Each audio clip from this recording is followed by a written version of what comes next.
وكل ضلالة في النار. فأعوذ بالله من الشيطان الرجيم. يا أيها الذين آمنوا أطيعوا الله وأطيعوا الرسول ولا تبطلوا أعمالكم.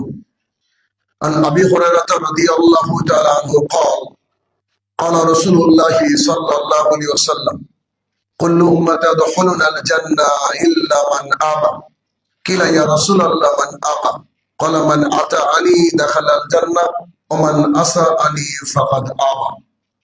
عن عائشة رضي الله تعالى عنها قالت قال رسول الله صلى الله عليه وسلم من عمل عملا ليس عليه أمرنا فهو رد. সম্মানিত উপস্থিতি, সর্বপ্রথম আল্লাহ সুবহানাহু ওয়া তাআলার বারকায়ে শুকরিয়া জ্ঞাপন করব যে আল্লাহ তাআলা শত ব্যস্ততার মাঝেও সালাতুল জুমা আদায় করার লক্ষ্যে আমাদেরকে মসজিদে প্রেরণ করেছেন, যিনি বিচার দিবসের একচ্ছত্র একক অধিপতি, যিনি আমাদের হায়াত এবং মাউতের মালিক, সে রব্বুল ইজ্জাতের বারগাহে শুকরিয়া জ্ঞাপনার্থে আমরা বলি আলহামদুলিল্লাহ। অতঃপর সমগ্র মানব জাতির শিক্ষক, সমগ্র মানব জাতির পথ প্রদর্শক মুহাম্মদুর রাসূলুল্লাহ সাল্লাল্লাহু আলাইহি সাল্লামের উপর শত কোটি সালাত ও সালাম বর্ষিত হোক, আমরা বলি আল্লাহুম্মা আমিন। আজ সংক্ষিপ্ত জুমার খুতবার বিষয়, আমরা যে বিষয়টা অহরহভাবে সবসময় জ্ঞানে অজ্ঞানে হাসতে খেলতে সবসময় প্রয়োগ করে থাকি, তথা মিথ্যা, তার ভয়াবহতা। আমাদের মসজিদের খুতবার বিষয়গুলো যখন সিলেকশন করা হয়, উদ্দেশ্য এটা থাকে যে একটা সমাজ, একটা জাতিকে যে পাপের মধ্যে লিপ্ত আছে সেই পাপ থেকে সে যেন শরীয়তের পথে, কোরআন এবং সুন্নাহর পথে ফিরে আসে। এই জন্য এক একটা জুমায় এক একটা বিষয়কে নির্ধারণ করা হয় যে আমাদের সমাজের উপরে মানে যে কে বসে আছে, যা আমাদের সমাজ থেকে আপলোড করার দরকার, একেবারে তুলে ফেলে দেওয়ার দরকার। ঠিক তেমন একটা বিষয় হচ্ছে মিথ্যা এবং তার ভয়াবহতা। যদিও এটা আমাদের কাছে খুব কমন একটা বিষয়, আমাদেরকে খুব স্পষ্ট করে মনে রাখা দরকার যে আমরা যতদিন আল্লাহ তাআলার এই জমিনে থাকবো, দুনিয়াতে থাকবো, অতদিন আমরা পরীক্ষার্থী। অর্থাৎ আমাদের উপরে কোনো ছাড় দেওয়া হবে না, যা দেওয়া হয়েছে তা কোরআন হাদিসে বর্ণনা করা হয়ে গেছে। তো মিথ্যা এমনই একটা পাপ। সাধারণত পাপ হচ্ছে দুই প্রকার, একটা হচ্ছে কবিরা গুনাহ, একটা সাগীরা, অর্থাৎ কিছু বড় পাপ আর কিছু ছোট পাপ। ছোট পাপের আল্লাহ তাআলার কাছে চাইলেই এটা আল্লাহ তাআলা ক্ষমা করে দেন, কিন্তু গুনাহে কাবিরা, যার জন্য অনেক তওবা করা লাগে, অনেক কান্না করা লাগে, তারপর আল্লাহ সুবহানাহু ওয়া তাআলা ক্ষমা করেন। কিন্তু আমরা গুনাহে কাবিরা করছি প্রতিদিন, যেমন করে তওবা করার দরকার, যেমন করে ফিরে আসার দরকার, ঠিক আমরা তেমন করে ফিরে আসি না। বিধায় প্রত্যেক জুম্মায় যদি এক একটা টপিক অনুযায়ী আলোচনা হয়, তাহলে সমাজের মানুষ যখন এই কোরআন এবং সুন্নাহ শোনার পরে একদিন দুদিন 5 দিনের পর তার অন্তরটা একটু বিগলিত হয়, সে বুঝতে পারে যে আমাদেরকে পরিবর্তন হতে হবে। তখন একটা মানুষ পরিবর্তন হয়। খুবই গুরুত্বপূর্ণ দিন আজকের এই দিনটা, কারণ এখানে এক সপ্তাহের একটা গাইডলাইন দেওয়া হয়, যে গাইডলাইন থেকে আমরা বুঝতে পারি যে আমাদের গত সপ্তাহে চলার ভুলগুলো কি ছিল, আগামী সপ্তাহে আমাদেরকে কেমন করে চলতে হবে, এই দুটো বিষয়। তো আমরা আজকে যে বিষয় নিয়ে আলোচনা করবো তা হচ্ছে মিথ্যা এবং তার ভয়াবহতা, যা হচ্ছে গুনাহে কাবিরা। অর্থাৎ এগুলো আমরা যারা করেছি তারা আমরা তওবা করবো, এখান থেকে ফিরে আসবো। আর আগামী দিনে যেগুলো এই ভয়াবহ পাপ আমাদের হাত মুখ জবান দিয়ে যদি না হয়, তার জন্য আমাদেরকে সর্বান্তকরণে চেষ্টা করতে হবে। আল্লাহ তাআলা সেই তৌফিক আতা করুক, আল্লাহুম্মা আমিন। মিথ্যা এর সংজ্ঞা দেওয়ার বোধহয় প্রয়োজন বোধ করছে না, আমরা সবাই জানি মিথ্যা কাকে বলে। সরাসরি আমরা কোরআন এবং হাদিসের মধ্যে চলে যাব।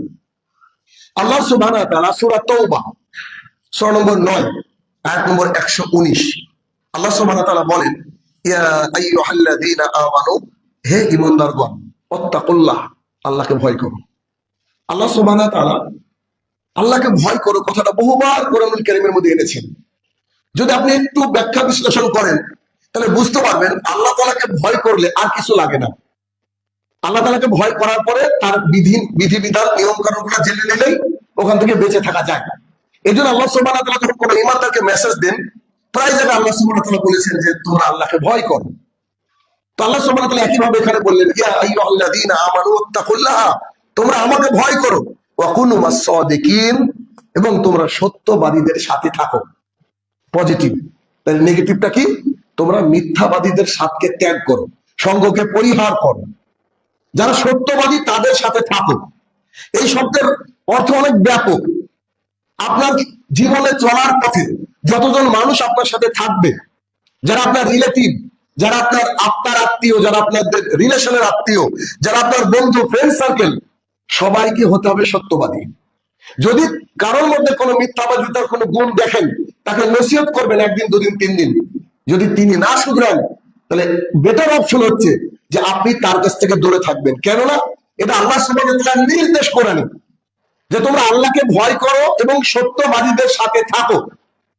মিথ্যাবাদীকে দাওয়াত দিতে হবে, কথা সত্য, তার ভুলগুলোকে ধরিয়ে দিতে হবে, কথা সত্য, কিন্তু সত্যবাদীদের সাথে আপনাকে আমাকে থাকতে হবে। যদি না থাকি তাহলে আমরা ক্ষতিগ্রস্ত হয়ে যাব। কেমন ক্ষতিগ্রস্ত হব? আবু হুরায়রা রাদিয়াল্লাহু তাআলা আনহু বলেন, রাসূলুল্লাহ সাল্লাল্লাহু আলাইহি ওয়াসাল্লাম বলেছেন, মানুষ যখন মিথ্যা বলতে শুরু করে তো মিথ্যা তার অন্তরটাকে গ্রাস করে নেয়। এক পর্যায়ে যে কোনো পাপ তার কাছে আর পাপ বলে মনে হয় না, তার অন্তরকে আচ্ছাদিত করে ফেলে। অর্থাৎ মিথ্যার এমন একটা পাওয়ার রয়েছে যে পাওয়ারের মাধ্যমে আমার আত্মাটাকে একেবারে অসার, অলস করে দেয়। তখন হাজারো মিথ্যা কথা শুনলেও আমাদের ঠিক তেমন যেন কষ্ট হয় না, যেমন কষ্ট হওয়ার কথা। যদি দুনিয়াবি একটা উদাহরণ আপনাকে আমি দিই, তাহলে এটা খুব ভালো করে বুঝতে পারবেন। তার উদাহরণ হচ্ছে এই, আজ থেকে 50 বছর আগে কোন মেয়ে 11, 12, 14, 18 বছর বয়সের কোন মেয়ে যদি বাড়ির থেকে ওড়না ছাড়া বেরোতো, তো তার বাড়ির, তার দাদি, তার দাদা, তার বাবা, তার চাচাদের কাছে একটা মনে হতো যে মাথায় আকাশ ভেঙে পড়েছে। আরে ওড়না ছাড়া তুমি বাইরে যাবো মানে? অসম্ভব, ওড়না ছাড়া বাইরে যেতে পারবা না। আজ থেকে 50 বছর আগে কোন একজন হিন্দু মহিলা দাদি বয়সের, সেও যদি পুজো মণ্ডপে যেত, তার ঘুমটা এত দূর থাকতো, যার সাক্ষী আপনারা অনেকেই। কিন্তু ইহুদি খ্রিস্টানের কালচার, বিজাতীয় কালচার আমাদের মধ্যে এমন ভাবে গেড়ে বসেছে, এখন আমাদের বাড়ির থেকে বেরোলে আপনার নগ্ন নারী দেখি, উলঙ্গ নারী দেখি, অর্ধ উলঙ্গ নারী দেখি, কিন্তু আমাদের অন্তরটা আগের মতো আর ওরকম মানে কষ্ট পাই না। তারপরে আমরা দেখতে দেখতে অভ্যস্ত হয়ে গেছি। আমার মেয়েটা আজকে স্কুলে যাচ্ছে, কলেজ যাচ্ছে, হয়তো মানে এমন চুজ প্যান্ট পরে যাচ্ছে, এমন টাইট ফিট আপনার উপরের টপ পরে যাচ্ছে। আমি ইমানদার মানুষ, আমি তাহাজ্জুদ গুজারি মানুষ, আমার অন্তরে কিছু হয় না। তার মানে বুঝে নিতে হবে যে মিথ্যা যেমন করে জেকে বসে আমাদের অন্তরটাকে নষ্ট করে দেয়, ঠিক তেমনি আমাদের যে বিবেকের জায়গাটা কিছু দিয়ে আস্তরণ পড়ে গেছে, আর আমাদের পরবর্তী প্রজন্ম দেহের 4 ভাগের মধ্যে 3 ভাগ, 3.5 ভাগ কাপড় থাকবে না, তারপরে তারা তার দিকে তাকাবে, পাপ মনে করবে না। কেন? ও দেখবে তার সোসাইটিটাই এরকম। ইহুদি খ্রিস্টানদের এটা একটা চক্রান্ত যে আমাদের সমাজে এই অশ্লীলতাকে ছড়িয়ে দেওয়া। কারণ ওনারা জানেন যে কোরআনে বর্ণিত রয়েছে যে যদি কেউ অশ্লীলতার মধ্যে নিমজ্জিত হয়, তো সেখান থেকে আল্লাহ সুবহানাহু ওয়া তাআলা রহমতকে তুলে নেন। যার ফলস্বরূপ আমাদের সমাজটা, মুসলমান সমাজের মধ্যে এমন অশ্লীলতা, বেহাপনা ছড়িয়ে পড়েছে। ঠিক তেমনি রাসূলুল্লাহ সাল্লাল্লাহু আলাইহি ওয়াসাল্লাম বললেন যে কেউ যদি বারবার মিথ্যা বলতে থাকে, মিথ্যাবাদীদের সাথে থাকে, মিথ্যার সাথে তার কারবার হয়, তাহলে অন্তরটা আচ্ছাদিত হয়ে যায়। পরবর্তী সময়ে তার আর এইসব কাজগুলোকে অন্যায় বলে মনে হয় না। বুরাইদা রাদিয়াল্লাহু তাআলা আনহু বলেন, রাসূলুল্লাহ সাল্লাল্লাহু আলাইহি ওয়াসাল্লাম বলেছেন, কোন ব্যক্তি যদি বলে অমুক আমার নেতা, কোন ব্যক্তি যদি বলে যে অমুক, ওই ব্যক্তি আমার নেতা, আর সেই নেতা যদি মিথ্যা এবং মুনাফিক হয়, আল্লাহ সুবহানাহু ওয়া তাআলা তার উপরে অসন্তুষ্ট হন। সহিহ তারগিবের হাদিস, আবু দাউদ দেখেছে। হাদিস খুবই কঠিন। অনেক মানুষ দুনিয়ায় একটু ভালো থাকার জন্য কখনো স্টেজে উঠে, কখনো স্টেজের বাইরে একটু সাপোর্ট পাওয়ার জন্য বলে যে উনি আমার নেতা, ওনার চরিত্র খুব সুন্দর, ফুলের মতো পবিত্র, উনি আমার নেতা, আমি ওনাকে মানি, উনি আমার আইডল, আমি ওনাকে আইকন হিসেবে মানি। এই যে এই কথাগুলো যারা বলে, উনি যদি মানে ওনার নেতা আব্দুর রহমান ধরেন, আব্দুর রহমান যদি মিথ্যাবাদী এবং মুনাফিক হয়, তাহলে আল্লাহ সুবহানাহু ওয়া তাআলা সেই ব্যক্তির উপরে অসন্তুষ্ট থাকেন। তারপরে দুনিয়াতে আপনি ভাবছেন আমি একটু কায়দা করে হিকমত অবলম্বন করে চলছি, জি না, যে মিথ্যাবাদী তার ব্যাপারে আপনি চুপ থাকেন। আল্লাহ বলেননি যে তার ব্যাপারে বলতে হবে। যে মিথ্যাবাদী নেতা, মুনাফিক নেতা, তার ব্যাপারে আপনাকে চুপ থাকতে হবে। আর যদি সে সোসাইটির কোনো ক্ষতি করে সেটাকে রিভিল করে দেওয়ার দায়িত্ব যারা দ্বীন ইসলাম প্রচার করে তাদের। তবে আপনি এটা সামান্য কিছু বেনিফিট তার কাছ থেকে নেওয়ার জন্য বলতে পারবেন না যে অমুক আমার নেতা। যদি কেউ বলে থাকে তা আল্লাহ সুবহানাহু ওয়া তাআলা তার উপরে সরাসরি নারাজ হয়ে যান, আল্লাহ অসন্তুষ্ট হয়ে যান। এবার বলেন যে আল্লাহ সুবহানাহু ওয়া তাআলা যদি কারো উপর অসন্তুষ্ট হয় তাহলে তার বাঁচার রাস্তা কি থাকে কিয়ামতের মাঠে? সুতরাং দুনিয়ার সামান্য কিছু দিনের জন্য, সামান্য কিছু ফায়দার জন্য এমন আমরা কাউকে নেতা বানাবো না, এমন কাউকে নেতা মনে করব না যে যার মধ্যে মুনাফিকি, যার মধ্যে মিথ্যাবাদিতা রয়েছে। আবু উমামা বাহিলী রাদিয়াল্লাহু তাআলা আনহু বলেন, রাসূলুল্লাহ সাল্লাল্লাহু আলাইহি সাল্লাম বলেছেন, যে ব্যক্তি সত্য জানার পরেও তর্কে লিপ্ত হলো না, যে ব্যক্তি সত্য জানার পরেও, হক জানার পরেও তর্কে লিপ্ত হলো না, সেই ব্যক্তির জন্য জান্নাতে আমি একটা ঘরের জিম্মেদারি নিচ্ছি। হাদিস একটু বড়, খুব বড় না তো খুব মজার হাদিস। অনেক বিষয় আছে এখান থেকে শেখার। যদি মুহাম্মদ সাল্লাল্লাহু আলাইহি ওয়াসাল্লাম মুখ থেকে যত হাদিস বলেছেন সবই মজার। আপনি আমি কতটা অ্যাবজর্ব করতে পারি, নিতে পারি, ভেতর আমাদের কতটা ভালো লাগে, এটা আপনার আমার অন্তর দায়ী তার জন্য। দেখেন, আবু উমামা বাহিলী রাদিয়াল্লাহু তাআলা আনহু বলেন, হাদিস বারবার রিপিট করি কারণ আমি মনে করি আমার টার্গেট একটা, আপনাদের দুটো হাদিস যদি আমি বুঝাতে পারি আমার জীবন সার্থক, আপনার জীবন সার্থক। আবু উমামা বাহিলী রাদিয়াল্লাহু তাআলা আনহু বলেন, রাসূলুল্লাহ সাল্লাল্লাহু আলাইহি ওয়াসাল্লাম বলেছেন, আমি ওই ব্যক্তির জন্য জান্নাতে একটা ঘরের জিম্মেদারি নিচ্ছি যে ব্যক্তি সত্য জানলো, হক জানলো, কিন্তু তর্ককে পরিহার করে। রাসূলুল্লাহ সাল্লাল্লাহু আলাইহি ওয়াসাল্লাম বলেছেন, সালাত আদায় করার সময় আলা সাদরিহি, বুকের উপরে হাত বাঁধতে হবে। রাসূলুল্লাহ সাল্লাল্লাহু আলাইহি ওয়াসাল্লাম বলেছেন, তাশাহুদে বসে ক্রমাগত আঙ্গুল নাড়াতে হবে। রাসূলুল্লাহ সাল্লাল্লাহু আলাইহি ওয়াসাল্লাম বলেছেন, যে ব্যক্তি তার পাশের ব্যক্তির সাথে পায়ে পা হাত মিলিয়ে সালাত আদায় করবে, আমি মুহাম্মদ সাল্লাল্লাহু আলাইহি ওয়াসাল্লাম তাকে জান্নাতের ঘরের সুসংবাদ দিচ্ছি। আয়েশা রাদিয়াল্লাহু তাআলা আনহা বলেন, রাসূলুল্লাহ সাল্লাল্লাহু আলাইহি ওয়াসাল্লাম বলেছেন যে আমিন শুনলে ইহুদি খ্রিস্টানরা রেগে যায়, তোমরা আমিন আর সালাম বেশি বেশি করে প্রদান করো। রাসূলুল্লাহ সাল্লাল্লাহু আলাইহি ওয়াসাল্লাম বলছেন, মানুষ মারা যাওয়ার পর তিনটে আমল সাদকা জারিয়া হিসাবে আল্লাহর জমিনে থেকে যায়। গোটা পৃথিবীর সমস্ত আলেমকে ডেকে বাবার জন্য মিলাদ করালে এটা হারাম হবে, এটা নেকির কাজ হবে না, এটা গুনাহ হবে। আপনি জানেন, জানার পরেও এটা আপনাকে প্রচার করে দিতে হবে। একজন ব্যক্তি হিসেবে অসম্ভব, আমি তো দেখছি বুখারীতে মিলাদের হাদিস আছে, আপনি তার সামনে বলেন আসসালামু আলাইকুম। আপনি জানতেন, আপনি হাদিস জানেন, কিন্তু জাহেল ও মূর্খ, ওকে একবার পেশ করেন, তারপরেও যদি উল্টো পাল্টা কথা বলে, তারপরে বলে যে আমি প্রমাণ দেবো ইত্যাদি ইত্যাদি, তখন মুহাম্মদ সাল্লাল্লাহু আলাইহি ওয়াসাল্লাম বলে, তুমি থেমে যাও। তুমি যদি থামতে পারো, তুমি হক জানার পরেও যদি, আর হক জানার পরে কিন্তু থামা খুব কঠিন ব্যাপার হয়ে যায়। কেন? আরে আমি জানি হক, আমি প্রতিষ্ঠা করেই ছাড়বো। জি না, আল্লাহ তাআলা স্বয়ং মুহাম্মদ সাল্লাল্লাহু আলাইহি ওয়াসাল্লামকে বলছে, আমি তোমাকে পুলিশ দারোগা করে পাঠাইনি, তোমার দায়িত্ব হচ্ছে you have to deliver to the message to the society. তোমার দায়িত্ব কি? তুমি মেসেজটা আমি যা দিয়েছি সোসাইটিকে দিয়ে দাও। কাকে হিদায়াত দেবো না দেবো এটা আমার নিজের ব্যাপার, আল্লাহ তাআলা বলছি। তা আপনার আমার দায়িত্ব কি? সত্যটাকে জানিয়ে দেওয়া। আপনি গ্রহণ করেন না করেন, I don't care about that, সে বিষয়ে আমার দরকারই নেই। তবে আমি অন্তরে ঘৃণা নিয়ে, অন্তরে ভালোবাসা নিয়ে আপনার জন্য বলবো যে আপনি গ্রহণ করেন ভাই, এটাই বাঁচার রাস্তা। এটা অন্তরে কষ্ট নিয়ে বলতে হবে। যদি না মানেন তো আপনার সাথে আমার কোনো রাস্তা নেই। তো রাসূল সাল্লাল্লাহু আলাইহি ওয়াসাল্লাম বলছে, আমি তার জন্য কি করব? জান্নাতে একটা ঘরের জিম্মেদারি নিচ্ছি, যে ব্যক্তি হক জানার পরেও চুপ থাকবে। চুপ থাকা অনেক বড় ইবাদত, যা কঠিন, সবাই পারে না।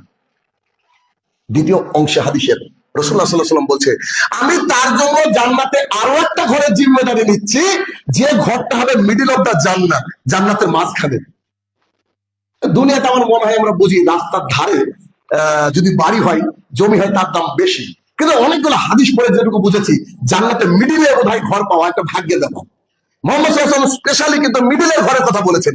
এই হাদিসও বলছেন যে আমি জান্নাতে আরো একটা ঘরের জিম্মেদারি নিচ্ছি, যে ঘরটা হবে জান্নাতের মিডিলে, যদি তোমরা তোমাদের মিথ্যাবাদিতাকে পরিহার করতে পারো, যদি মিথ্যা কথা বলাকে কি করতে পারো, ত্যাগ করতে পারো, তাহলে আমি তোমাদের জন্য জান্নাতে আরো একটা ঘর দিব, জিম্মেদারি নিচ্ছি। সেই ঘরটা কোথায় থাকবে?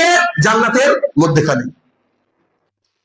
হাদিসের 3 নম্বর অংশে রাসূলুল্লাহ সাল্লাল্লাহু আলাইহি ওয়াসাল্লাম বলছে, আমি তোমাদের জন্য জান্নাতে আরো একটা ঘরের জিম্মেদারি হচ্ছি, যে ঘরটা স্পেশাল এবং আরো অনেক বড়, আরো সুন্দর। সেটা কি? যদি তোমরা তোমাদের চরিত্রকে সুন্দর করো। আবু দাউদ। অত্র হাদিসে তিনটে মেসেজ। এক, তর্ক আপনি জানছেন, আমি দেখছি লেখা রয়েছে যে মুসলিম শরীফ হাদিস নম্বর 195, যে আল্লাহ তাআলা তার দিকে তাকাবেন না, তাকে মুক্ত করবেন না, তাকে জাহান্নামের মধ্যে পাঠাবেন যদি তার লুঙ্গি, যদি তার প্যান্ট আপনার নিচে যায়। আপনি বলছেন আর সে বলছে না না না, এটা তো অহংকার না, এমনি করছি। ছেড়ে দেন, সালাম দিয়ে দেন, আর দরকার নেই, কারণ আপনাকে দারোগা করে পাঠানো হয়নি। তাহলে আপনি জানার পরে তর্ককে কি করলেন? পরিহার করলেন। তর্ককে পরিহার যদি আপনি করতে পারেন, তো জান্নাতে একটা ঘর, কেমন ঘর জানিনি, তো জান্নাতি ঘর। দুই, হচ্ছে আরো উন্নত মানের ঘর এবং জান্নাতের মাঝখানে যে ব্যক্তি মিথ্যা কথাকে বলাকে আজকে থেকে বন্ধ করবে, আজকে থেকে বন্ধ করেন, আল্লাহ তাআলার কাছে আপনি ঘর পাবেন জান্নাতে ইনশাআল্লাহ। যদি না পান তো আমাকে কিয়ামতের মাঠে ডেকে নিন। কেন? এটা হাদিস, তো আমি জিম্মেদারি দিচ্ছি না, কে দিচ্ছে? মুহাম্মদ সাল্লাল্লাহু আলাইহি ওয়াসাল্লাম। তিন, তিন, যে ব্যক্তি তার চরিত্রকে সুন্দর করবে, সে অনেক উন্নততর একটা ঘর জান্নাতে পেয়ে যাবে। পত্র হাদিসের মাঝের যে কথা, সেটা হচ্ছে আজকের আমাদের জুমার খুতবার সাথে রিলেটেড। মিথ্যাবাদীর থেকে আমাদের নিজেকে যদি বাঁচাতে পারি, তাহলে মুহাম্মদ সাল্লাল্লাহু আলাইহি ওয়াসাল্লাম আমাদেরকে ঘর দেওয়ার জিম্মেদারি নিলেন, যেটা হচ্ছে জান্নাতের মিডিলে। আব্দুর রহমান ইবনে হারিস রাদিয়াল্লাহু তাআলা আনহু বলেন, আমরা একদিন রাসূলুল্লাহ সাল্লাল্লাহু আলাইহি ওয়াসাল্লামের সাথে ছিলাম, তিনি ওযুর পানি রেডি করে আমাদেরকে ডাকলেন। আমরা গিয়ে দেখছি তিনি হাত ডুবিয়ে পানির মধ্যে থেকে ওযু করতে লাগলেন। আমাদেরকে পানি নিতে বলাই, আমরা অঞ্জলি ভরে, এই যে অঞ্জলি বলা, এটাকে অঞ্জলি ভরে পানি তুলে ওযু করতে লাগলাম। রাসূলুল্লাহ সাল্লাল্লাহু আলাইহি ওয়াসাল্লাম তাদের এই দৃশ্য দেখে বললেন, কি এমন তোমাদেরকে উৎসাহ দিল যে পানির মধ্যে হাত চুবিয়ে পানি নিলা? উৎসাহটা তোমাদেরকে দিল কিসে? পানির মধ্যে হাত ডুবিয়ে পানি নেওয়াটা কেমন লাগে? হাতে ময়লা লেগে থাকতে পারে বা কিছু একটা। তো রাসূলুল্লাহ সাল্লাল্লাহু আলাইহি ওয়াসাল্লাম তাদেরকে বলছেন, ও আমার সাহাবীরা, কি এমন তোমরা, তোমাদের অন্তরের মধ্যে কি আসলো যে তোমরা হাত ডুবিয়ে অঞ্জলি অঞ্জলি ভরে পানি তুলে ওযু করতে লাগলা? ঘটনা কি? তখন সাহাবায়ে কেরাম বলছে যে আল্লাহকে আল্লাহর রাসূলকে ভালোবাসি, তো তাই এটা করলাম। সাহাবায়ে কেরাম, মাশাআল্লাহ সুবহানাল্লাহ, কি বলবো আপনাকে, তিনারা এমনি রাদিয়াল্লাহু তাআলা আনহু না, তিনারা কোন কাজকে ছোট মনে করতেন না। রাসূলুল্লাহ সাল্লাল্লাহু আলাইহি ওয়াসাল্লাম যা করতেন হুবহু সেটাকে ফলো করার চেষ্টা করতেন। কেননা হাদিসের শুরুতে একটা বাক্য বলেছি, মনে আছে কিনা, যে মুহাম্মদ সাল্লাল্লাহু আলাইহি ওয়াসাল্লাম হাত ডুবিয়ে ওযু করতে লাগলেন। এটা তাদের ভালো লেগেছে, এটাকে মনে করেছে এটাও অনুকরণযোগ্য, এটাও অনুকরণযোগ্য, এটুকুকে ফেলা যাবে না। কারণ মুসলমান হচ্ছে সেই ব্যক্তি, a person who submit his own will to Almighty Allah subhanahu wa ta'ala, he is called Muslim or she is called Muslim। একজন মানুষ তার নিজের খোয়াইশ, নিজের ইচ্ছা, নিজের আকাঙ্ক্ষাকে আল্লাহর কাছে সঁপে দিয়েছেন। কেমন? সবচেয়ে গাঢ় ঘুম হয় ফজরে, যখন হাইয়া আলাস সালাম বলে মসজিদে, তখন গাঢ় ঘুম হয়। আমার অন্তরটা চাইছে একটু ঘুমাই, আমার অন্তরটা চাইছে ঘুমাই, কিন্তু আমি যে মুসলমান, আমার এই যে ইচ্ছা, এই যে ঘুমানোর ইচ্ছাটা, ওটা আল্লাহর কাছে আমি সঁপে দিয়েছি। তো আল্লাহর কাছে সঁপে দিয়েছি, তাই আমাকে মসজিদে যেতে হবে। এর নামই তো মুসলমান। মুসলমান মানে মুহাম্মদ সাল্লাল্লাহু আলাইহি ওয়াসাল্লাম যা বলবে হুবহু তাই আপনাকে মানতে হবে, চেষ্টা করতে হবে মানার উপরে। লা ইউকাল্লিফুল্লাহু নাফসান ইল্লা উসাহা। আল্লাহ তাআলা আপনার উপরে, আমার উপরে কখনো মাত্রা অতিরিক্ত বোঝা চাপাননি। কোথাও কেউ প্রমাণ করতে পারবে না যে তাহাজ্জুদ পড়া ফরজ। তাহাজ্জুদ পড়া ফরজ, এটা কেউ প্রমাণ করতে পারবে না। কেন? আল্লাহ তাআলা জানে যে আমার বান্দার হয়তো কষ্ট হয়ে যাবে, কিন্তু তাহাজ্জুদ পড়লে জান্নাত, এতটুকু। তাহলে মানুষ এখানে বুঝবে। তো রাসূলুল্লাহ সাল্লাল্লাহু আলাইহি ওয়াসাল্লাম হাত ডুবিয়ে ওযু করলেন, সাহাবায়ে কেরাম অঞ্জলি অঞ্জলি ভাবে পানি তুলতে লাগলেন। কিসে তোমাদেরকে উদ্বুদ্ধ করলো? কিসে উৎসাহিত করলো? উৎসাহিত শব্দটা হাদিসে আসছে, যে তোমাদেরকে কিসে উৎসাহিত করলো? তখন বলছে, আমরা আল্লাহ এবং আল্লাহর রাসূলকে ভালোবাসি। ভালোবাসি মানে ফলো করি। তখন মুহাম্মদ সাল্লাল্লাহু আলাইহি ওয়াসাল্লাম বলছে, আমি কি তোমাদেরকে ওই তথ্য দিব যে আল্লাহ এবং আল্লাহর রাসূল তোমাদেরকে ভালোবাসে? সুবহানাল্লাহ। মুহাম্মদ সাল্লাল্লাহু আলাইহি ওয়াসাল্লামকে সাহাবায়ে কেরাম কি বলছে? যে আমরা আল্লাহ এবং আল্লাহর রাসূলকে ভালোবাসি। আর মুহাম্মদ সাল্লাল্লাহু আলাইহি ওয়াসাল্লাম বলছেন যে আমি কি তোমাদেরকে এমন কিছু বলবো, এমন কিছু তথ্য দিব যেটা তোমরা আমাকে ভালোবাসতে লাগবে না, আমি আর আল্লাহ সুবহানাহু ওয়া তাআলা উভয় তোমাকে ভালোবাসবো, তোমাকে ভালোবাসবো। সাহাবারা বলছে, অবশ্যই, বলেন সেটা কি? তখন মুহাম্মদ সাল্লাল্লাহু আলাইহি ওয়াসাল্লাম বলছে, শোনো, এক, তোমাদের কাছে যদি কোনো আমানত রাখা হয়, আমানতের খেয়ানত করবা না। অর্থাৎ তোমার কাছে কেউ কিছু একটা জিনিস রেখে দিল, হুবহু ওই অবস্থায় রেখে দিতে হবে। যখন সে রিটার্ন চাইবে, হুবহু ওই আগের অবস্থায় ফিরে দিতে হবে। এটাতে আমানতের খেয়ানত না করা।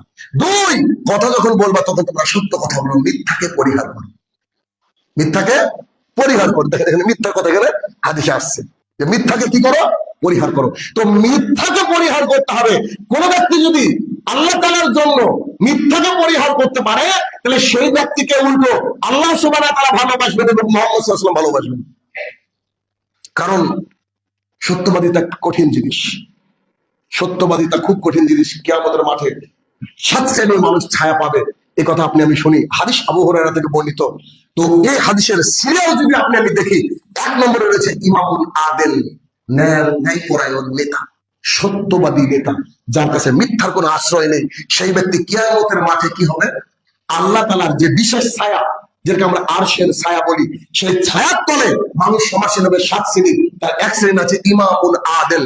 ইমামুল আদেল মানে নেতা। বলতে গেলে আমরা আবার রাজনীতির দিকে চলে যাই। আসলে নেতা মানে যে যার দায়িত্ব আছে সেই নেতা।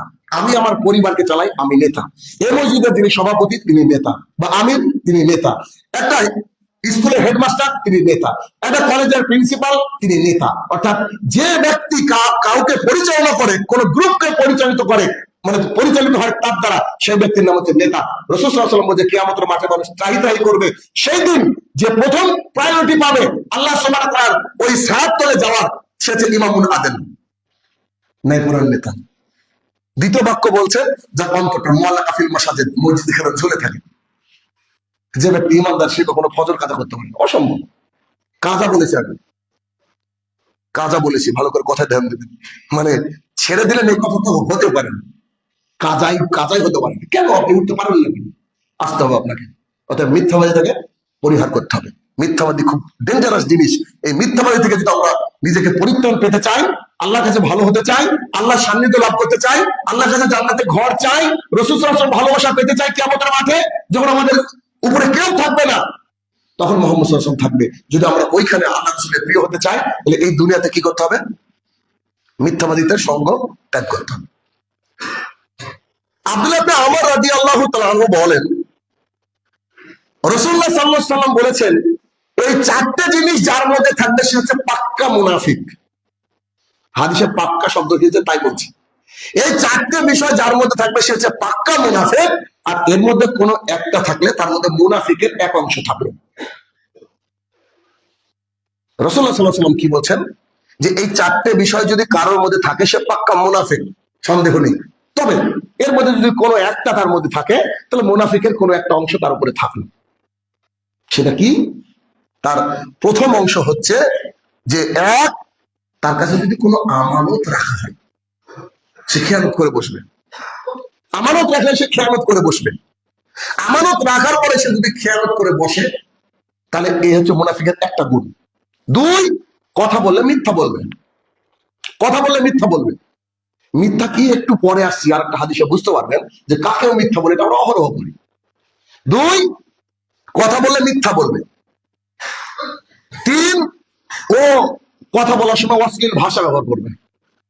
মানে কারোর সাথে একটু ঝগড়া হয়ে গেল, ঝগড়ার সময় ব্যাস একদম ওর মা বোন যত আছে সব ধুয়ে ছেড়ে দিয়েছে। এই এই যে এইরকম একটা সোসাইটিতে আমাদের অনেক মানুষকে দেখা যায়, এমনি মুখে দাঁড়িয়ে আছে, ইমানদার, সালাত আদায় করে, ভালো মানুষ, কিন্তু যেই পাড়া প্রতিবেশী কারোর সাথে ঝগড়া হয়েছে, কি যে গালি দিচ্ছে, মনে করে হুঁশ নাই তখন। এটা হচ্ছে মুনাফিকের একটা আলামত। এটা হচ্ছে মুনাফিকের আলামত। তাহলে এই গুণগুলা যার মধ্যে সমন্বয় হবে, এই গুণগুলা যার মধ্যে কি হবে? একাত্ম হবে, এক জায়গায় জড়ো হবে, সে হচ্ছে মিথ্যাবাদী। এর মধ্যে যেটা আমি ফোকাস করতে চাইছি যে মিথ্যাবাদী। এখন দেখেন, মিথ্যাবাদী যদি মিথ্যাবাদীটা আমাদের মধ্যে থাকে, তাহলে এটা একটা মুনাফিকের একটা অংশ। 4টে যদি থাকে তাহলে সে পাক্কা মুনাফিক। 4টে থাকলে পাক্কা মুনাফিক। আর এটা যদি থাকে তাহলে মিথ্যাবাদী। আর একটা ভয়ঙ্কর হাদিস শুনেন, কঠিন হাদিস। রাসূলুল্লাহ সাল্লাল্লাহু আলাইহি ওয়াসাল্লাম সাহাবায়ে কেরামকে বলছেন, তোমরা কি বলতে পারো গীবত কাকে বলে? তোমরা কি জানো গীবত কাকে বলে? তখন মুহাম্মদ সাল্লাল্লাহু আলাইহি ওয়াসাল্লামের সঙ্গী সাথীরা বলছে যে গীবত কাকে বলে এটা আল্লাহ রাসূলই ভালো জানেন, আমরা কি করে বলবো? আপনি আর আল্লাহই ভালো জানেন। তখন মুহাম্মদ সাল্লাল্লাহু আলাইহি ওয়াসাল্লাম বলছেন যে তোমার কোনো ভাইয়ের কোনো কথা অন্য একজন ভাইয়ের সামনে বলছো, ওই ভাই যদি উপস্থিত থাকতো তাহলে তার কাছে কষ্ট লাগতো। আরে ভাই আমার কথাটা এই সামনে বলছে, কষ্ট পেত। এর নাম হচ্ছে গীবত। তখন সাহাবায়ে কেরাম বলছে, আচ্ছা আচ্ছা ঠিক আছে বুঝেছি, কিন্তু ওর ব্যাপারে যা বলছি ও যদি তাই হয়, আমি দেখছি ও ফজরে আসে না, আমি ওর ব্যাপারে বলছি লোকটা ফজর কামাই করে ফালতু লোক, এরকম কথা বলছি, ও তো আসেই না, কত তো সত্য।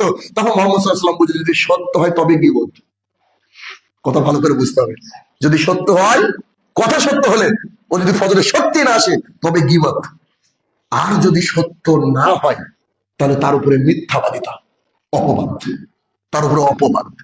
একটু থেমে গিয়ে আরেকটা হাদিস, রাসূলুল্লাহ সাল্লাল্লাহু আলাইহি ওয়াসাল্লাম বলছেন, কোন ব্যক্তি, হাদিস অনেক লম্বা, একটু যে অংশের সাথে রিলেটেড সেটা নিচ্ছি।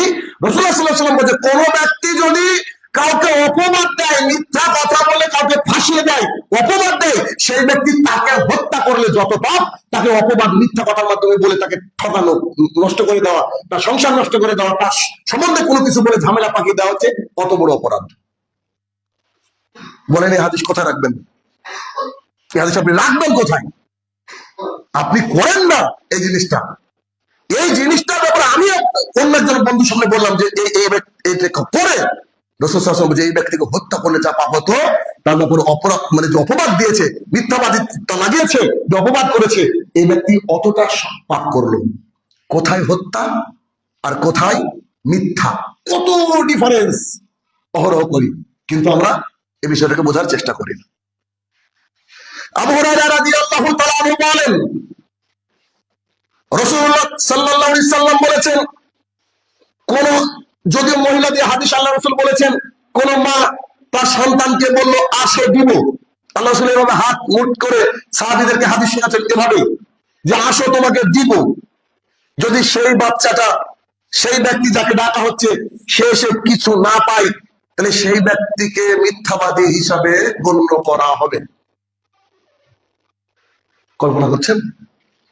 বাচ্চা ছুটে চলে যাচ্ছে, মা তাকে ধরার জন্য বলছে না না না না, এখানে যে কিচ্ছু নাই। মুহাম্মদ সাল্লাল্লাহু আলাইহি ওয়াসাল্লাম বলছে এই মহিলা মিথ্যাবাদী।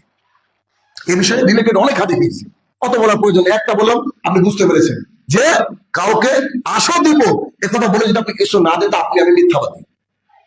এতটুকু, এতটুকু ছোট্ট একটা কথা, যে কথা আমাদেরকে মিথ্যাবাদী তার লকব দিয়ে দিচ্ছে, তার কত ভয়ঙ্কর, কত কঠিন একটা জিনিস। আবু বকর রাদিয়াল্লাহু তাআলা আনহু বলেন, রাসূল সাল্লাল্লাহু আলাইহি সাল্লাম বলেছেন, তোমরা সত্যবাদীদের সাথে থাকো। সত্যবাদী বা সত্যবাদিতা, এটা হচ্ছে ইমানের অংশ, আর উভয়ে জান্নাতি। সত্যবাদী আর সত্যবাদিতা, অর্থাৎ এটা একটা ইমানের অংশ। যদি সত্যবাদী যার মধ্যে সে হচ্ছে ইমানদার, আর ইমান আর সত্যবাদিতা হলো ওই ব্যক্তি মিলে জান্নাতে যাবে।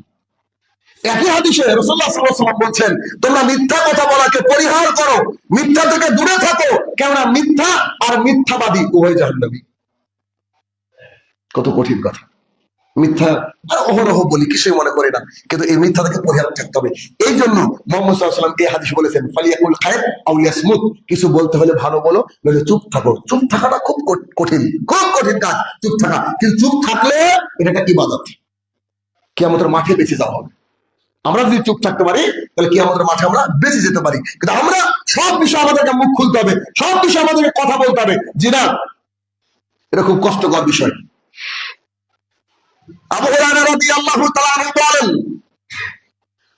রাসূল সাল্লাল্লাহু আলাইহি সাল্লাম বলেছেন, দুনিয়াতে যদি কারোর দুটো মুখ হয়, দুটো মুখ মানে অর্থাৎ এর কাছে এক কথা, আরেকজনের কাছে আরেক কথা, দুনিয়ার বুকে যদি কারোর দুটো মুখ হয়, কিয়ামতের মাঠে সেই ব্যক্তির দুটো আগুনের জিহ্বা হবে। আমাদের জীব হবে আগুনের, যদি আমরা পৃথিবীর বুকে এই দোতালি যাকে বলি বাংলা ভাষায়, এই দোতালি আমাদের মধ্যে, এই খারাপ গুণটা আমাদের মধ্যে যদি থেকে থাকে, এটা অনেকের মধ্যে থাকে, অনেকের মধ্যে থাকে, শুধুমাত্র সবার কাছে ভালো হওয়ার জন্য এর কাছে এক কথা আর আরেকজনের কাছে আরেক কথা, না, অসম্ভব। সবার কাছে ভালো হতে আসেন না। পৃথিবীর সর্বশ্রেষ্ঠ মানুষ মুহাম্মদ সাল্লাল্লাহু আলাইহি ওয়াসাল্লাম কারোর কাছে ভালো হতে পারেনি তার গ্রামে। দেখেন আপনি, 2-5 জন লোক কি, এরা 2-10 জন, 100 জন, 500 জন লোক কি, গোটা পৃথিবীর কাছে তিনাকে গালি খেতে হয়েছে। তিনি ভালো কার কাছে? আল্লাহ তাআলার কাছে। সো আমাদেরও টার্গেট কি, যে আমাদের আল্লাহর কাছে ভালো হতে হবে, আল্লাহর কাছে ভালো হতে হবে। বাপ্পাকে গোটা পৃথিবী আমার নামে বদনাম করে ছেড়ে দিক না, গোটা পৃথিবী আমার নামে উল্টো পাল্টা বলুক না, আমি যদি আল্লাহ তাআলার কাছে ভালো হতে পারি, বাস এটা আমাদের জন্য যথেষ্ট।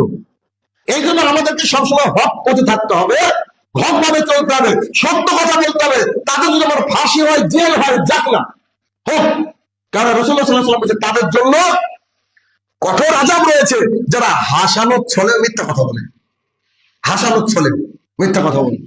একটা হাদিসে এমন আসছে, রাসূলুল্লাহ সাল্লাল্লাহু আলাইহি ওয়াসাল্লাম বলছে, কেউ যদি কোনো কথা বলতে গিয়ে যদি এরকম বলে, আমার মনে হয় এইরকম, সেই ব্যক্তি বিপদে পড়ে গেল।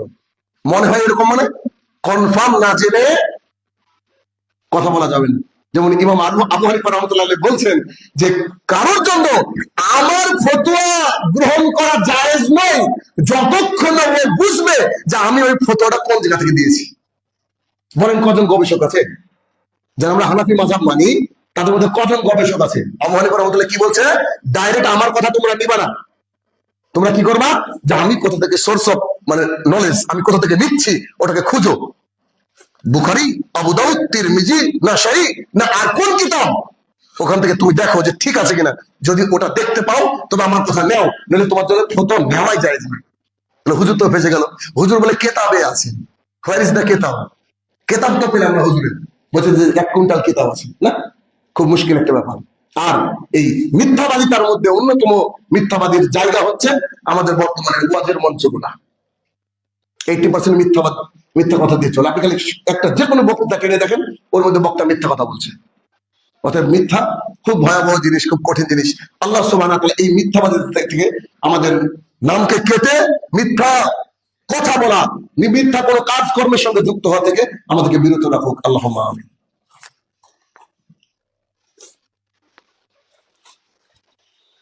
আলহামদুলিল্লাহি ওয়াহদাহ ওয়াসসালাতু ওয়াসসালামু আলা মান লা নাবিয়্যা বা'দা, আম্মা বা'দ। আলোচনা হচ্ছে মিথ্যা কথা ও তার ভয়াবহতা। এতক্ষণ মোটামুটি ভাবে মিথ্যা কথা বলা যাবে না, মিথ্যা কথা পরিহার করলে জান্নাতে ঘর পাওয়া যাবে।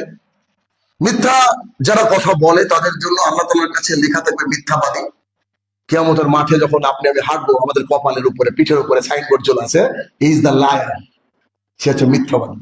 সবচেয়ে বড় অপমান ওইখানে, সবচেয়ে বড় অপমান ওইখানে। অতএব এতদূর শুনলাম, এখন শুনবো আমরা মিথ্যাবাদী শাস্তি। হাদিস লম্বা, তবে হাদিসটা শুনতে হবে, অনেক কিছু শিখবো হাদিস থেকে। হাদিস থেকে অনেক কিছু আমাদের শেখা রয়েছে, সে হাদিস থেকে হাদিসটা শুনুন। সামরা ইবনে জুনদুব রাদিয়াল্লাহু তাআলা আনহু বলেন, রাসূলুল্লাহ সাল্লাল্লাহু আলাইহি সাল্লাম প্রত্যেকদিন ফজরের সালাত আদায় করে আমাদের দিকে ঘুরে বসতেন। ঘুরে বসার পরে আমাদেরকে বলতেন, তোমরা কি কোনো স্বপ্ন দেখেছো? আমরা যদি স্বপ্ন দেখতাম তো আল্লাহ সুবহানাহু ওয়া তাআলার রহমতে তিনি তাবির করে দিতেন। হাদিসের এই বাক্যটা একটু, হাদিস লম্বা, একটু একটু করে বুঝাবো। এখানে একটা কথা আমরা হঠাৎ মাথার মধ্যে আসলো। সাহাবীরা বলছেন যে আমরা যদি কোনো স্বপ্ন দেখতাম তো মুহাম্মদ সাল্লাল্লাহু আলাইহি ওয়াসাল্লাম আল্লাহ সুবহানাহু ওয়া তাআলার রহমতে তাবির করে দিতেন। সাহাবীরা কিন্তু বলেননি যে রাসূল তাবির করে দিতেন। মানে কি, আমরা বর্তমান সমাজে পীর ফকির ইত্যাদি কত কি ও আগে বলে দিতে পারে, এ হবে সে হবে। এবং মুহাম্মদ সাল্লাল্লাহু আলাইহি ওয়াসাল্লাম সাহাবীরা কি বলছে যে তিনি আল্লাহর রহমতে, আল্লাহর রহমত করে অনুগ্রহ করে বলে তিনি আমাদের তার ব্যাখ্যা দিতে পারেন, বলে তিনিও পারতেন না। বিষয়টা এইখানে। তো আমাদেরকে জিজ্ঞাসা করতেন তোমরা কি স্বপ্ন দেখেছো? যদি আমরা দেখতাম বলতাম, তিনি আল্লাহর রহমতে করতেন কি, আমাদেরকে তাবির করে দিতেন। তাবির মানে ইলাস্ট্রেশন, ব্যাখ্যা বিশ্লেষণ করে দিতেন। হুবহু এরকম একদিন আমাদেরকে বলছে তোমরা কি স্বপ্ন দেখেছো? আমরা বললাম জি না, আমরা দেখিনি। তখন মুহাম্মদ সাল্লাল্লাহু আলাইহি ওয়াসাল্লাম বলছে, তাহলে শোনো আমার স্বপ্ন, আমার স্বপ্ন শোনো। তখন মুহাম্মদ সাল্লাল্লাহু আলাইহি ওয়াসাল্লাম বলছে, দুজন ব্যক্তি আসলো, একজন আমার ডান হাত ধরলো, একজন আমার বাম হাত ধরলো, আমাকে নিয়ে যাচ্ছিল কোন পবিত্র ভূমির দিকে, সম্ভবত শাম ভূমি হবে, শামের দিকে আমাকে নিয়ে যাচ্ছিল। তো ওইদিকে যেতে যেতে দেখছি যে একজন ব্যক্তি বসে আছে, একজন ব্যক্তি বসে আছে। তো বসে থাকা অবস্থায় এরকম একটা লোহার আংটা নিয়ে একজন ব্যক্তি তার পাশে দাঁড়িয়ে আছে। এই গালের মধ্য দিয়ে লোহার আংটাটাকে ঢুকে দিচ্ছে, এখান থেকে কান পর্যন্ত চিরে ফেলছে, একদম হা করে চিরে ফেলছে। তো গড়গড় গড়গড় করে রক্ত বেরোচ্ছে, এখান থেকে বের করে এই গালে দিচ্ছে। এটা কন্টিনিউয়াসলি চলছিল, ক্রমাগত। এমন ভয়াবহ দৃশ্য পৃথিবীতে দেখা যায় না। মানুষ যতই খারাপ হোক এরকম শাস্তি করে আজ পর্যন্ত দেখিনি। তবে খুব কঠিন ভয়াবহ শাস্তি দেখে মুহাম্মদ সাল্লাল্লাহু আলাইহি ওয়াসাল্লাম হায় হায় হায়, মান হাও নাই, এরা কারা? তখন তারা উভয় আমাকে বললেন, আপনি সামনের দিকে চলেন। তো চললাম, সামনের দিকে গিয়ে দেখছি একজন ব্যক্তি ঠিক যেমন করে আরাম কেদারা, যেটাকে বলা হয় হিলানা দিয়ে শুয়ে থাকাও না বসে থাকাও না, যেমন করে থাকে মানুষ একটু আরাম করে, তো ঠিক তেমন করে একজন ব্যক্তিকে দেখলাম। তার পাশে একজন ব্যক্তি দাঁড়িয়ে আছে, হাতে পাথর, তিনি পাথর দিয়ে মাথায় মারছেন। পাথরটা ওই নিচের দিকে চলে যাচ্ছে, মাথাটা ছিন্ন ভিন্ন হয়ে যাচ্ছে, ওখান থেকে পাথর কুড়িয়ে এনে দিচ্ছে, মাথা আবার রেডি, আবার মারছে, ক্রমাগত চলছে।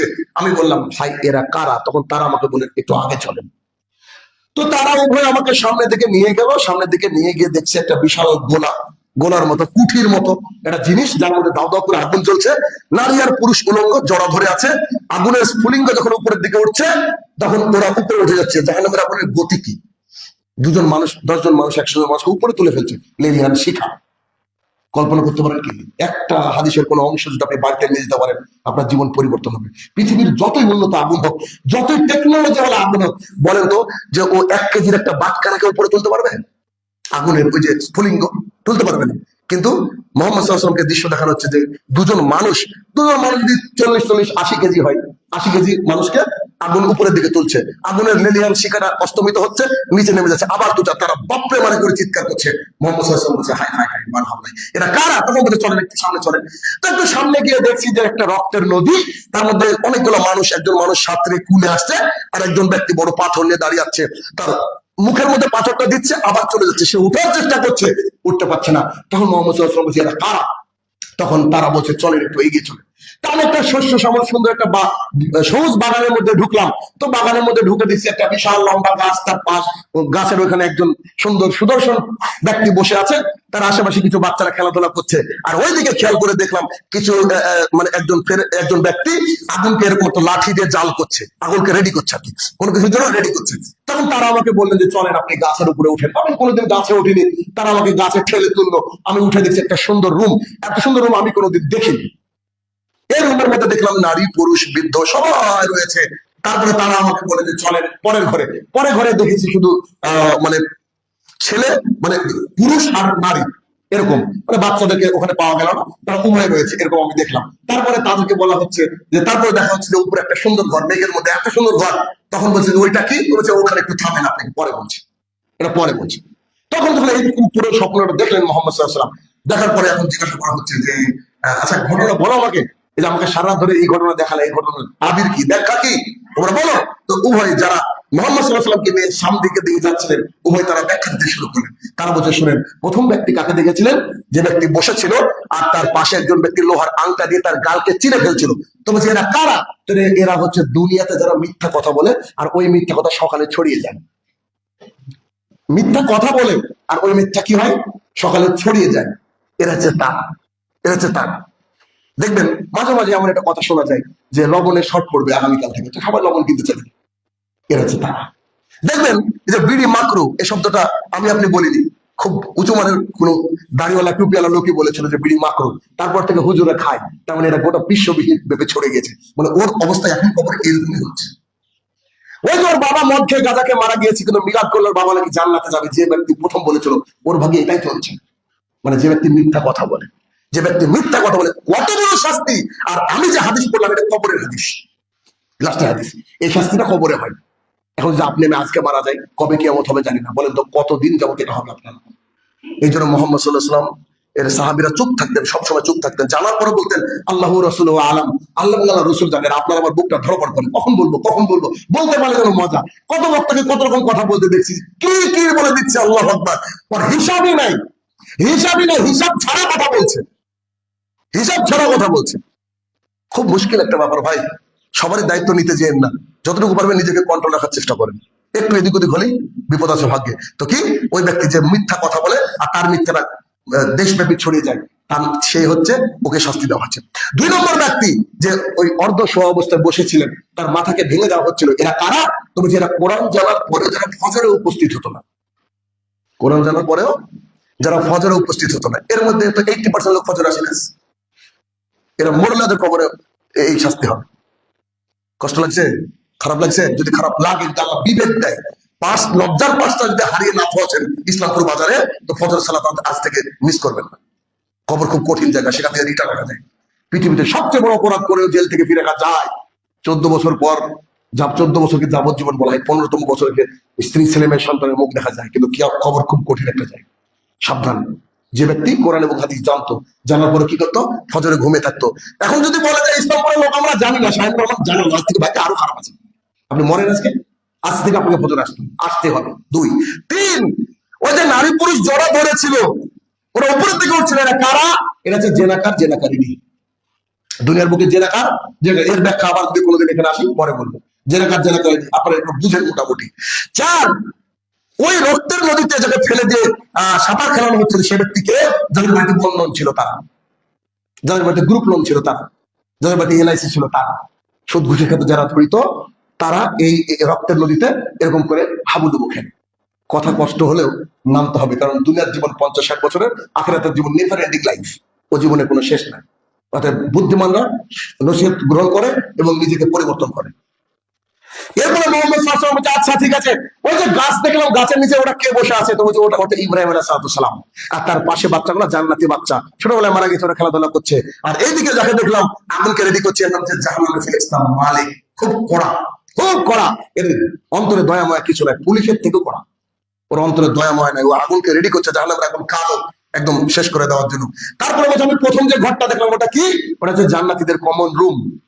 কলেজে একটু বোরিং হচ্ছে, ক্লাসে ভালো লাগছে, এখন চলো কমন রুমে যা খুশি তাই করি, সবাই আছে কমন রুম।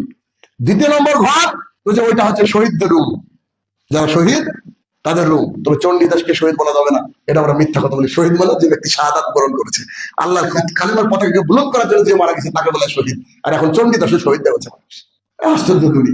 তাহলে ওটা হচ্ছে শহীদদের ঘর। তখন মোহাম্মদ সাল্লাল্লাহু আলাইহি ওয়াসাল্লাম ওই ঘরটা কি মেঘের মধ্যে এত সুন্দর লাগে, তখন বলছে ওই ঘরটা আপনার ঘর। তাদেরকে বলছে এটা ছাড়েন, আমি যাই। তখন ওখানে আপনি যেতে পারবেন না, কেন? আপনার হায়াত বাকি, আপনি মারা গেলে তারপর আল্লাহ তাআলা আপনার জন্য সিলেকশন করে রেখেছে, ওটা হচ্ছে মাকামে মাহমুদ, ওটা হচ্ছে আপনার ঘর। তখন মোহাম্মদ সাল্লাল্লাহু আলাইহি ওয়াসাল্লাম যে তোমরা কারা? বলছে আমি জিবরাইল আর উনি হচ্ছে মিকাইল। হাদিস, আমি জিবরাইল, উনি মিকাইল। তখন আপনাকে সফর করালাম, এই দৃশ্য দেখালাম। তার মধ্যে আজকের রিলেটেড টপিক হচ্ছে, যে ব্যক্তি মিথ্যা কথা বলবে আর তার মিথ্যাটা ছড়িয়ে যাবে, তার গানটাকে কি করা হবে? চিরিয়ে দেওয়া হবে। অর্থাৎ ভালোভাবে শুনে রাখেন, যে বাচ্চাকে মা ডাকছে যে আব্বু শোনো, এ দেখো নাও, যদি কিছু না দিতে পারেন আপনি মিথ্যাবাদী। তাহলে মিথ্যা কতটা ঠুনকো আমরা আমাদের সমাজে। আর আরেকটা হাদিসে বলা হচ্ছে, যেটা বলেছি মাঝে, আবারও মনে করে দিচ্ছি, যে লোক হাসানোর জন্য মিথ্যা কথা বলা যাবে না, লোক হাসানোর জন্য বলা যাবে না। পারতপক্ষে আপনাকে মিথ্যা কথাটা পরিহার করতে হবে। মনে রাখতে হবে যে মিথ্যা কথা মানে আমি আল্লাহ তাআলার কাছে মিডিলে, জান্নাতের মিডিলে আমি ঘর পাবো না। অতএব হে আমার প্রতিপালক, আমরা অনেক হয়তো এরকম কথা বলেছি মাহবুব বিগত দিনে, তোমার কাছে আমরা আজকে পরিত্রাণ চাইছি এই মিথ্যা থেকে। তুমি আমাদেরকে সম্পূর্ণভাবে পেছনের গোনা খাতা মাফ করে আগামী দিনে যাতে আমরা মিথ্যা না বলতে পারি, আল্লাহ তুমি সেই তৌফিক আদা করো। আল্লাহ আমার প্রতিপালক, আমরা যেন আমাদের বন্ধু, আমাদের রিলেটিভ, আমাদের ভাই ব্রাদার, যারা যাদের সাথে আমরা চলাফেরা করি মাহবুব, সবাই যেন সত্যবাদী, তার মধ্যে যে দিনপাত করে, তাদের সাথে যেন আমাদের সহবাসটা হয়। আল্লাহ তুমি সেই তৌফিক আদা করো। আল্লাহ আমার প্রতিপালক, জানি না কবরে যারা শায়িত আছে কি হালে রয়েছে, তারা যদি ক্ষমার যোগ্য হয় তুমি তাদেরকে ক্ষমা দান করো। আল্লাহ আমিন। হে আমার প্রতিপালক, আমরা মুসলমান, আমাদের এই দেশে কোনো কোনো সময় বাঁচা অনেক বড় দায় হয়ে যাচ্ছে, ইমানের হালাতে আমাদেরকে তুমি মৃত্যু দান করো। আল্লাহ আমিন। হে আমার প্রতিপালক, আমরা এই আল্লাহর জমিনে তোমার হক কথা হক ভাবে যতদিন বলবো ততদিন আমাদেরকে তুমি হকের পদে প্রতিষ্ঠা রেখো। আল্লাহ আমিন।